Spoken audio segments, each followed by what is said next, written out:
श्री ऋतुराज सिन्हा जी, उपाध्यक्ष बिहार बीजेपी, पूर्व संगठन मंत्री श्री राजेंद्र सिंह जी, उत्तर प्रदेश विधानसभा की सदस्य श्रीमती अदिति सिंह जी,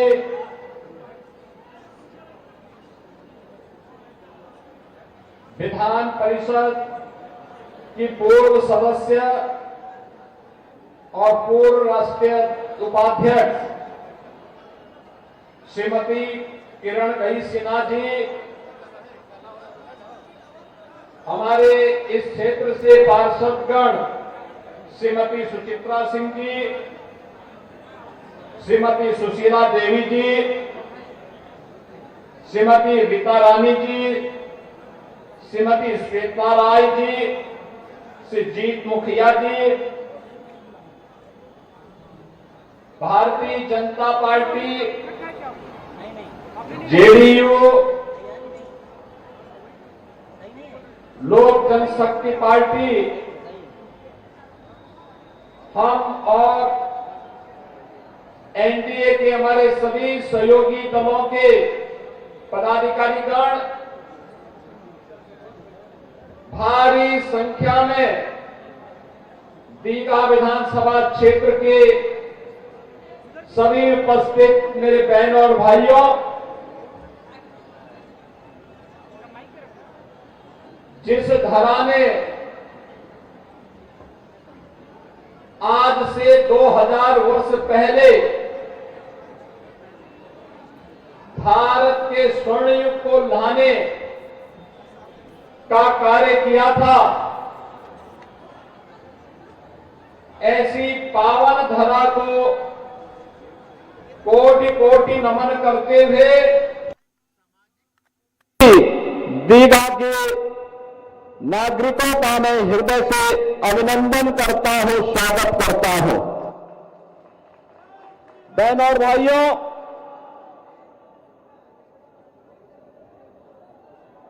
बिहार अपने गौरवशाली अतीत के लिए जाना जाता है। बिहार ये साबित कर चुका है कि बिहार समृद्ध होगा तो भारत समृद्ध होगा। बिहार का स्वर्णिम बनने का मतलब भारत का स्वर्णिम बनना। बिहार का विकसित बनने का मतलब भारत का विकसित बनना। इसी धरा पर चंद्रगुप्त मौर्य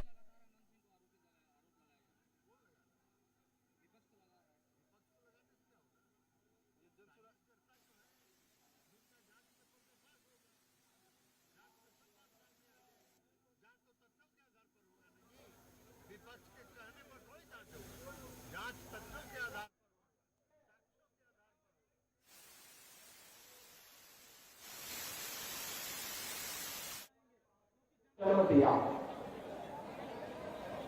ये बिहार वही धरा है जहां पर मां जानकी ने जन्म लेकर के साक्षात जगत जननी मां भगवती लक्ष्मी के रूप में जन्म लेकर के उत्तर प्रदेश और बिहार के संबंधों को सदैव के लिए रोटी बेटी के अटूट संबंध के साथ जोड़ने का काम किया। बिहार की वही धरा है, जब भी कोई लोकतंत्र पर प्रहार करेगा बिहार उठ खड़ा होगा। बिहार के नौजवानों का जज्बा जो लोकनायक जयप्रकाश नारायण के नेतृत्व में कांग्रेस की दुर्विसंधि को फेल करते हुए उनके द्वारा संविधान का गला रोदने का जो काम किया गया था, बिहार के नौजवानों ने लोकनायक जयप्रकाश नारायण के नेतृत्व में फिर से लोकतंत्र की बहाली के यज्ञ को आगे बढ़ाया था। यह बिहार की धरती जिसने देश के पहले राष्ट्रपति राजेंद्र प्रसाद जी को जन्म दिया, बिहार की धरती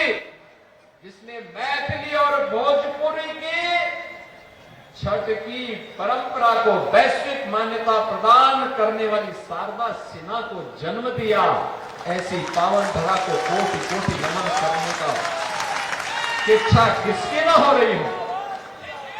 बहनों और भाइयों, उसी परंपरा का निर्माण करने के लिए मैं आपके बीच आया हूं। मैं बीच में आने वाला था लेकिन समय नहीं मिला, लेकिन मैं आपको धन्यवाद करने के लिए आया हूं। लोकसभा चुनाव में आपने भारतीय जनता पार्टी के वरिष्ठ नेता श्री रविशंकर प्रसाद जी को भारी बहुमत से विजयी बना करके जो कार्य किया है उसके प्रति आप सभी का हृदय से आभार। बहनों और भाइयों, कौन वे लोग थे जो इतनी गौरवशाली परंपरा को, जिन लोगों ने पहचान के संकट के दौर से गुजारा था, आज से 20 वर्ष पहले बिहार के सामने क्या हालात पैदा हो गई थी। बिहार, जिस बिहार की गौरवशाली परंपरा पर भारत गौरव की अनुभूति करता है, उस बिहार के सामने पहचान का संकट खड़ा करने वाले कौन लोग थे? ये वही लोग हैं जो आज महागठबंधन के रूप में आए हैं, कांग्रेस, आरजेडी और उनके सभी पार्टनर। बहनों और भाइयों, ये वही लोग हैं आरजेडी के 1992 से लेकर के 2005 के शासनकाल में इस बिहार के अंदर क्या नहीं हुआ था। बिहार के अंदर जातीय संघर्ष, लगभग 6 दर्जन बड़े जातीय नरसंहार की घटनाएं घटित हुई थी बिहार में। जातीय सेनाएं खड़ी करके हिंदू को हिंदू से लड़ा करके पूरे बिहार में बांग्लादेशी घुसपैठियों को यहां पर अराजकता फैलाने की छूट दी गई। हिंदू को हिंदू से लड़ाने और दूसरी तरफ तुष्टीकरण की पराकाष्ठा पे चलते हुए हर माफिया को अपना शागिर्द बनाने की घोड़ बिहार के अंदर जो 1992 से लेकर के 2005 के बीच में प्रारंभ हुई, इसने बिहार के सामने पहचान का संकट खड़ा किया। कोई भी आईपीएस, कोई भी आईएएस, कोई भी आईएफएस बिहार के अंदर नौकरी करने को तैयार नहीं है। आप जब डीजीपी को मुंशी कहकर के बुलाएंगे, मुख्य सचिव को बाबू बोल करके बुलाएंगे, ट्रांसफर और पोस्टिंग एक उद्योग हो जाएगा, निवेशकों को अपहरण करेंगे, कोई भी नहीं आएगा। और यही बिहार के पास होता था। कैसे लूट खसोट, बेटी और व्यापारी की सुरक्षा पे कैसे सेंध लगती थी, बच्चों तक को नहीं बख्शा जाता था। ये बिहार के सामने संकट किसने खड़ा किया था? यही आरजेडी है, यही कांग्रेस है जो इस पाप के भागीदार है। और वही एहसास कराने के लिए आज आपके पास आए हैं। आज के बिहार के पास क्या नहीं है? आज तो फिर बिहार अपने स्वर्णिम युग की ओर अग्रसर हुआ है। बिहार सड़क की कनेक्टिविटी, रेल की कनेक्टिविटी, पब्लिक ट्रांसपोर्ट के लिए मेट्रो की व्यवस्था, एयरपोर्ट की कनेक्टिविटी और इनलैंड वाटरवे, जल मार्ग से हल्दिया से पटना होते हुए अयोध्या और प्रयागराज को जोड़ने की व्यवस्था, बिहार के अन्नदाता किसानों की उपज को और यहां की फैक्ट्रियों में बनने वाले प्रोडक्ट को दुनिया के मार्केट में पहुंचाने के लिए ड्राई पोर्ट से लेकर के बंदरगाह बनाने की कार्रवाई तेजी के साथ आगे बढ़ रही है। आज बिहार एनआईटी है, आईएम है, एम्स है, मेडिकल कॉलेजेस की श्रृंखला है, इंजीनियरिंग कॉलेजेस की श्रृंखला है। यहां पर आज स्मार्ट सिटी के दर्शन हो रहे हैं, यही सिटी डेवलप हो रही है। बिहार अब सेमी कंडक्टर के एक नए हब के रूप में अपने आप को स्थापित कर रहा है। बहनों और भाइयों, बिहार के नौजवानों की गलती उस समय नहीं थी जब बिहार के नौजवानों के सामने पहचान का संकट खड़ा हुआ था। बिहार का नौजवान तो हमेशा से मेधावी रहा है, अपनी मेधा से दुनिया के अंदर जहां कहीं गया है लोहा मनवाया है। बिहार के नौजवान के सामने संकट की स्थिति पैदा की थी लोगों ने, जो लोग जातीय आधार पर समाज को बांटने का पाप किए थे। बिहार को नक्सल हिंसा की चपेट में लाए थे। 2005 में बिहार में लड़ाई हुई, फिर से बिहार खड़ा हुआ और आज बिहार विरासत और विकास के जिस अभियान के साथ आगे बढ़ा है, कल्याणकारी योजनाओं के साथ आगे बढ़ा है, ये नया बिहार है। ये बिहार, जिस बिहार पर आज भारत की गौरव की अनुभूति करता है। बहनों और भाइयों, याद करिए, हम लोग आए थे पिछले चुनाव के समय और तब हमने कहा था कि अब आपको नारा लगाने की आवश्यकता नहीं पड़ेगी, आपके नारे हम यूपी में हकीकत में बदल डालेंगे। हमने कहा था, उससे पहले हम लोग आते थे, लोग कहते थे रामलला हम आएंगे, मंदिर वहीं बनाएंगे। हमने कहा बनाएंगे नहीं, बन गया राम मंदिर। कोई संदेह है क्या? और जब अयोध्या में रामलला का मंदिर बन गया तो सीतामढ़ी में भी मां जानकी का मंदिर बन रहा है, क्योंकि अयोध्या और बिहार का मिलन तो राम और जानकी के मिलन से ही प्रारंभ होता है और यह दो संबंध हमेशा था, हमेशा रहेगा। और उसी संबंध को बनाने के लिए मोदी जी प्रधानमंत्री बने तो मोदी जी ने कहा अयोध्या को सीतामढ़ी से जोड़ने के लिए 4 लेन की कनेक्टिविटी दो। 6155 करोड़ रुपए इसके लिए दे दिए, काम युद्ध स्तर पर प्रारंभ हो गया। बहनों और भाइयों, राम की संस्कृति पर हम गौरव की अनुभूति करते हैं। दुनिया राम की संस्कृति को, बुद्ध की संस्कृति को मानती है, लेकिन कांग्रेस, आरजेडी और सपा ये राम और कृष्ण की संस्कृति पर विश्वास नहीं करती। कांग्रेस ने कहा राम हुए ही नहीं, आरजेडी ने राम मंदिर की रथ यात्रा को रोक दिया था, समाजवादी पार्टी ने राम भक्तों पर गोलियां चला करके अयोध्या को नौलुहान किया था, लेकिन तब भी राम भक्त कहता था रामलला हम आएंगे, मंदिर वहीं बनाएंगे, लाठी डंडा खाएंगे, मंदिर वहीं। और मंदिर बन गया ना, अयोध्या दुनिया की सुंदरतम नगरी बन गई, देश की पहली सोलर सिटी। आज कोई अयोध्या आता है, अभी मैं एयरपोर्ट पे था, एक सज्जन मुझे पटना के कहा अयोध्या में मैं भी होटल खोल रहा हूं। मैंने कहा जल्दी खोल दीजिए, कोई समस्या नहीं आएगी। बहनों और भाइयों, हमारा परिवहन मंत्री तो बिहार का ही रहने वाला है, उत्तर प्रदेश में कैसा होगा? सारे लोग एक साथ मिलकर के काम करते हैं, कोई पहचानता ही नहीं, क्योंकि उत्तर प्रदेश का हर व्यक्ति तो मानता है कि बिहार हमारा ननिहाल है।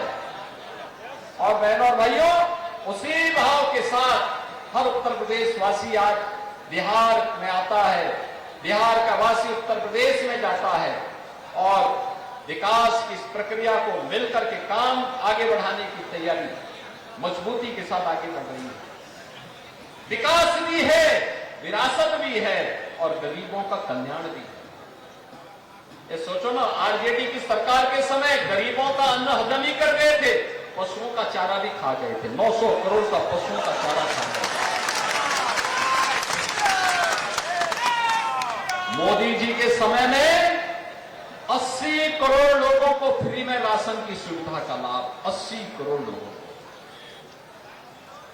50 करोड़ लोगों को 5 लाख रुपए की आयुष्मान बीमा की स्वास्थ्य बीमा का कवर और 70 वर्ष से ऊपर के प्रत्येक बुजुर्ग को, वरिष्ठ नागरिक को, चाहे वह किसी भी जाति का है, किसी भी संप्रदाय का है, उसको जन वंदना कार्ड के माध्यम से आयुष्मान भारत की सुविधा 5 लाख रुपए हर वर्ष उपलब्ध होंगे।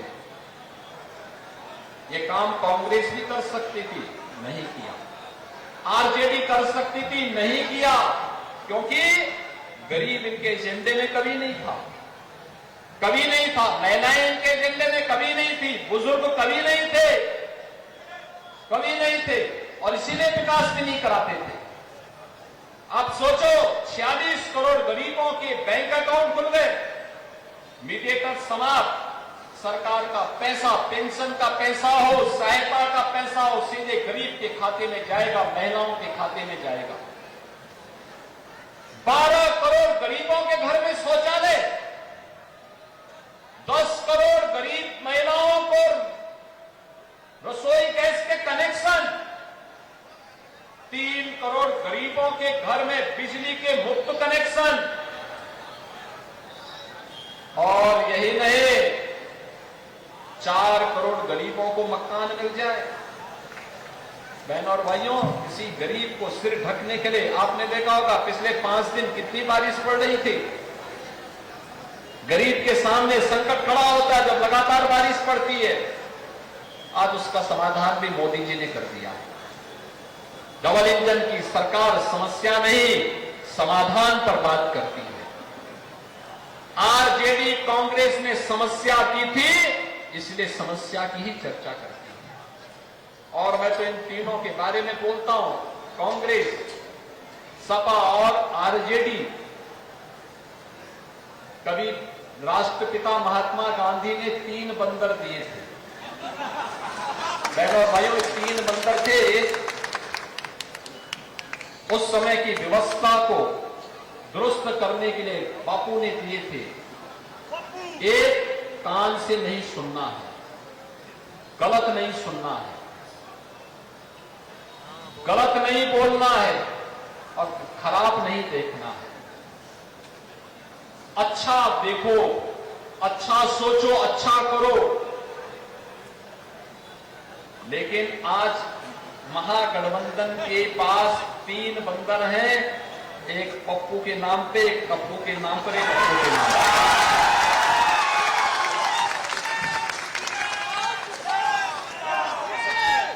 एक अच्छा नहीं बोल सकता है, एक को अच्छा नहीं दिखाई देता है, और एक को अच्छा नहीं सुनाई देता है। इसीलिए एनडीए की डबल इंजन सरकार के विकास के कार्य इनको अच्छा नहीं लगते हैं, अच्छा नहीं दिखाई दे रहे, उसके बारे में अच्छा ही लोग बोल ही नहीं सकते। और बहनों भाइयों, हमें इस बारे में देखना है, ये चुनाव केवल चुनाव नहीं है। बिहार की अस्मिता को ध्यान में रख करके एनडीए सरकार के द्वारा किए गए कार्यों को आगे बढ़ाने का एक अभियान भी है। स्वर्णिम बिहार फिर से एनडीए की सरकार ही दे सकती है।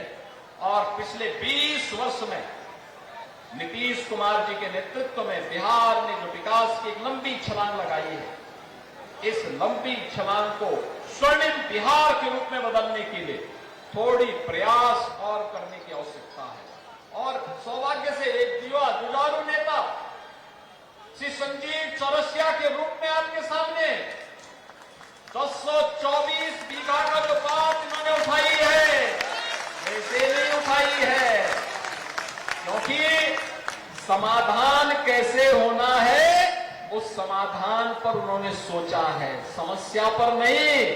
और इसलिए समाधान अंतिम चरणों में चल रहा है, अंतिम चरणों में। मान करके चलिए कि एनडीए सरकार बनते ही विदिन 6 मंथ वहां के हर व्यक्ति को वहां का मालिकाना अधिकार मिलने वाला है, वहां का कब्जा मिलने वाला है।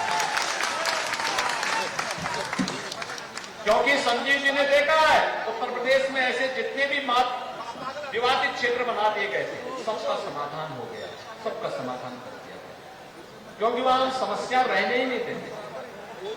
वहां समस्या, वहां तो पहले अपराध की समस्या थी 2017 के पहले, उसको रोका गया, समाप्त। दंगों की थी, उसको रोका गया। माफिया की थी तो उसके लिए हमने बुलडोजर दे दिया।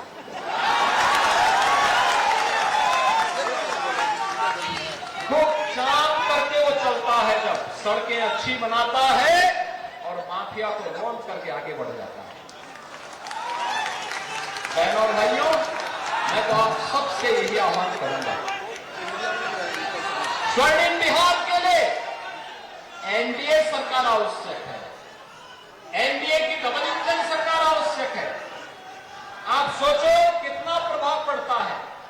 मैं एक बार गोरखपुर से दरभंगा जा रहा था, 16 घंटे लगे थे मुझे। आज मैं लखनऊ से दरभंगा सुबह आया हूं, मात्र 45 मिनट में पहुंचा हूं। 45 मिनट, ये डबल इंजन की स्पीड है, डबल इंजन की स्पीड है। बिहार को घुसपैठियों का धर्मशाला नहीं बनने देना है। बिहार को अराजकता की आग में नहीं धकेलने देना है। बिहार को लूट, अपहरण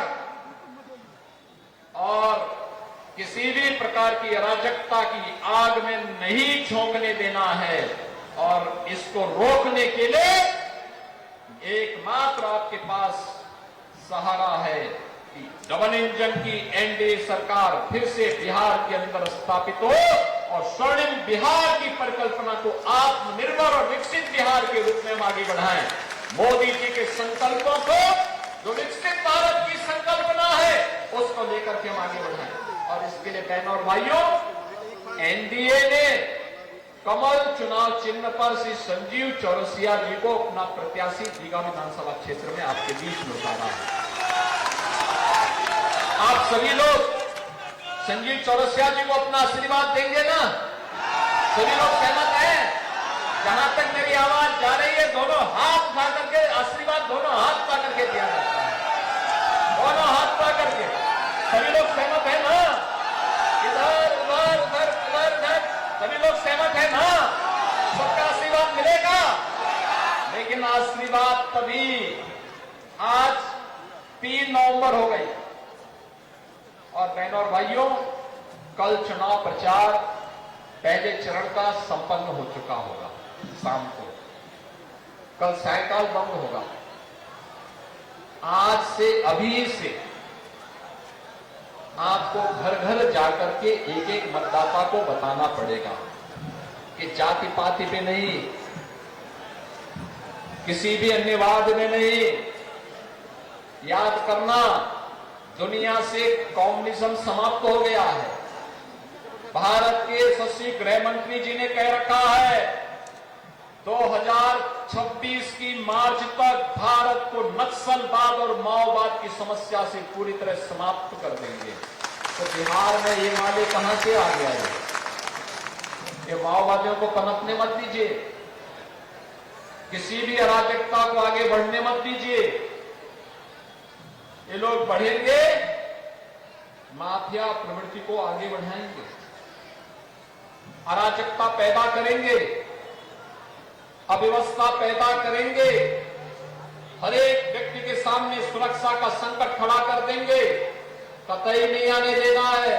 गुमराह करने वाले लोगों से सावधान होइए, नक्कालों से सावधान, और देश के खिलाफ गद्दारी करने वालों से भी सावधान। केवल एक ही हमारा धर्म है, वह है राष्ट्र धर्म, और राष्ट्र धर्म के लिए एनडीए एकमात्र माध्यम है वहां पहुंचने का और सेवा को माध्यम बनाने का। और इसके लिए संजीव चौरसिया जी को भारतीय जनता पार्टी और एनडीए ने अपना आशीर्वाद देकर के आपके पास भेजा है। आपका आशीर्वाद मिलेगा ना? सभी लोगों का आशीर्वाद मिलेगा ना? एक बार दोनों हाथ उठा करके आशीर्वाद दीजिए। दोनों हाथ उठा करके मेरे साथ बोलेंगे, दोनों हाथ उठा करके भारत माता की, भारत माता की, भारत माता की, वंदे वंदे वंदे, जय श्री राम, जय जय श्री राम।